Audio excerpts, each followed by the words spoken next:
दोस्तों नमस्कार, अस्सलाम वालेकुम। मैं आपको एक वीडियो दिखाने जा रहा हूं जिसमें माननीय सांसद इकरा हसन के बारे में हिंदू रक्षा दल के राष्ट्रीय अध्यक्ष पिंकी चौधरी ने क्या वर्ड बोले हैं। देखिए इस वीडियो को। इतनी औकात हो गई है इसकी इकरा हसन की। और मैं सही कहा छोटे भाई ने कि ये जो जिस तरीके से ये कहती है कि मैं गुजर हूं, जिसने तलवार के बल पर सलवार पहनी ऊंची, वो गुजर कैसे हो सकती है। गुजर हमारे बहुत ताकतवर, हमारी एक क्षत्रिय कौम है। और ये लोग कट्टरपंथी जिहादी, मैं कह रहा हूं ये सीधी सीधी इसका भाई जब एसडीएम को गाली देता है। अभी आपने वीडियो देखी, उसमें जो पिंकी चौधरी ने वर्ड बोले हैं उनसे आहत होकर माननीय सांसद इकरा हसन ने क्या बात कही। देखिए इस वीडियो को। मेरी माए बहने, आप सभी को नमस्कार। आज बहुत ही भारी मन के साथ मैं आपके बीच में आई और एक घटना ऐसी घटी गांव में जिससे सब बहुत दुखी हैं, सब बहुत परेशान हैं। मंदिर का इस तरीके से मंदिर को खंडित करना, किसी भी आस्था की जगह को खंडित करना, ये कहीं भी बर्दाश्त के काबिल नहीं है। और इसकी जितने कड़े शब्दों में वो हम निंदा करते हैं। और जो भी कोई इसका मुजरिम है, जो चले गए, ना उनका कोई हिमायती है, ना कभी किसी ने उनकी हिमायत में फोन किया। और भी कोई अगर आपको इसमें लगते हैं तो उनको भी कड़ी से कड़ी सजा मिलनी चाहिए। मेरी ये आप लोगों से बस इतनी विनती है कि यहाँ पर पूरा गांव है हमारा, हमारे पक्ष के लोग भी हैं, विपक्ष के लोग भी हैं। एक तरीका होता है आलोचना करने का, एक तरीका होता है विरोध करने का। और विरोध से किसी को आपत्ति नहीं है, लेकिन जो जिस तरीके की भाषा का उपयोग किया गया, जो चीजें कही गई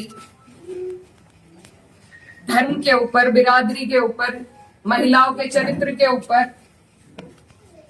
क्या हम पूरे देश में ये संदेश देंगे कि ऐसा हमारा समाज है, ऐसा हमारा इलाका है? ये मेरा आप लोगों से सवाल है।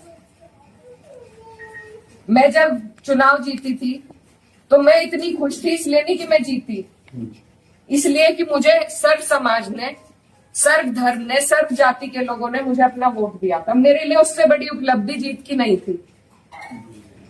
और हर जगह आप देखेंगे, अगर मैंने कई बार ये बात कही कि मेरे लिए सबसे बड़ी उपलब्धि यह है कि मुझे सबने वोट दिया, सबने अपना आशीर्वाद दिया, अपनी बेटी माना, अपनी बहन माना। और आप सभी मेरी हिम्मत हो। आज अगर इस तरीके की बातें हमारे क्षेत्र से उठेंगी तो मुझे बहुत तकलीफ हुई, शर्म आई मुझे कि मेरे अपने, जो मेरे मामा हैं, नाना हैं, भाई हैं, आज उनके बीच में ऐसी बात हो रही। और ये सिर्फ मुझे गाली नहीं है, मेरे इलाके की, मेरे समाज की, मेरे इस इलाके की जितनी भी बेटियां हैं, जो मुझे ये आके कहती थी कि दीदी हम भी आपकी तरह आगे बढ़ेंगे, हम भी आगे निकलेंगे, उन सब के कदम इससे डगमगाएंगे। और मुझे ये बात बर्दाश्त नहीं। मेरे पे तरह तरह के सवाल उठाए जा रहे हैं। मैंने कभी धर्म की राजनीति नहीं करी, कभी जात बिरादरी की भी नहीं राजनीति करी। मेरे लिए सब मेरे अपने हैं। जहां जिसे मेरी जिस वक्त समस्या होगी, जिस वक्त मेरी जरूरत होगी, मैं वहां पहुंचूंगी।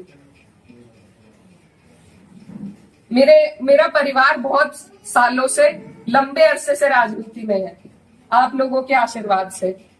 और हमारे वहां पर बाबूजी हुकुम सिंह जी का परिवार और हमारा परिवार लगातार राजनीति में रहा। कभी वो जीते, कभी हम जीते।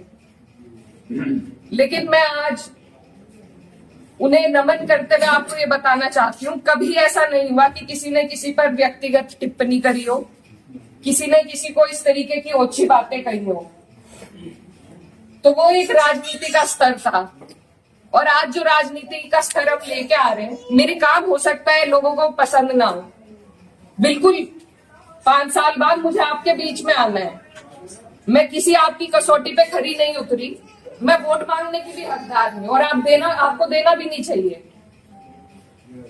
लेकिन अगर कोई आपके इलाके से कोई लड़की अगर हौसला कर रही है, आगे बढ़ रही है, तो क्या उसे गालियां मिलनी चाहिए? क्या मैं आपके समाज की बेटी नहीं हूँ?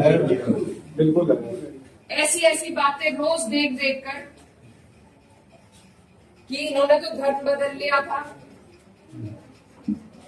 ये तो सब हमारे इतिहास का हिस्सा है। इसका जवाब मैं दे सकती हूँ या कोई और दे सकता है क्या? मुझे किसी ने कहा कि अपने पिता की तरह कभी कभी खनक आती है आवाज में, तो मैं वो बात बदल नहीं सकती। मेरे खून में शामिल है, बिरादरी भी खून में शामिल है।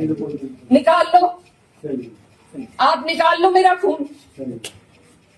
लेकिन इस तरीके से ना तो मेरे समाज का ना मेरा सर इस तरीके से ना झुकाओ सारी दुनिया के सामने ही। मेरी आप सबसे अपील है हाथ जोड़ के।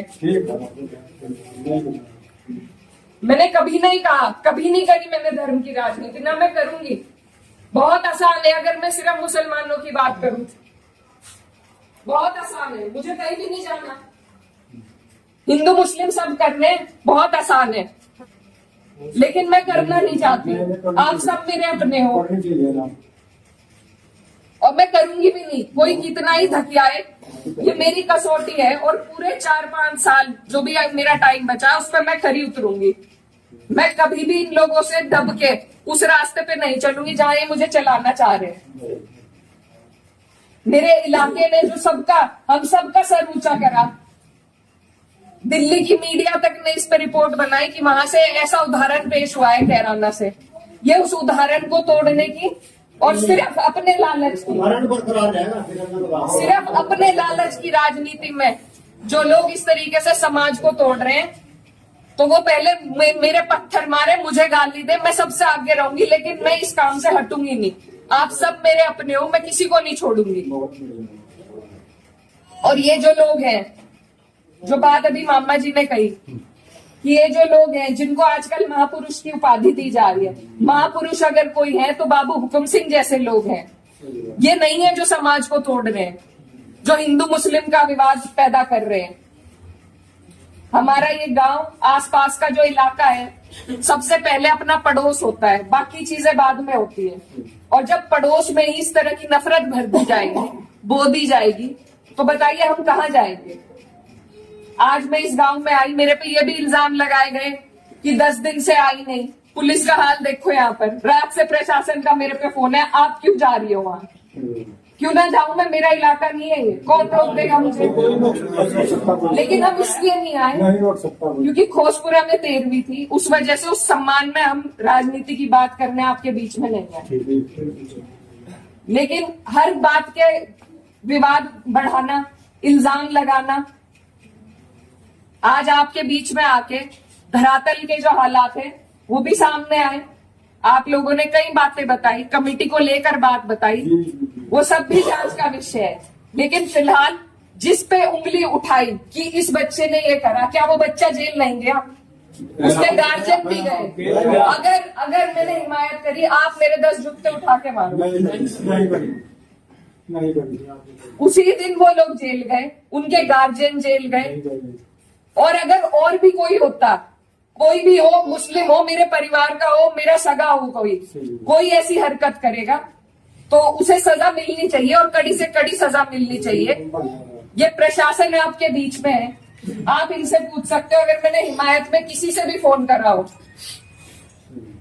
कि नहीं उन्हें छोड़ दो, वो मुसलमान है, लेकिन मुझे इतना अफसोस हुआ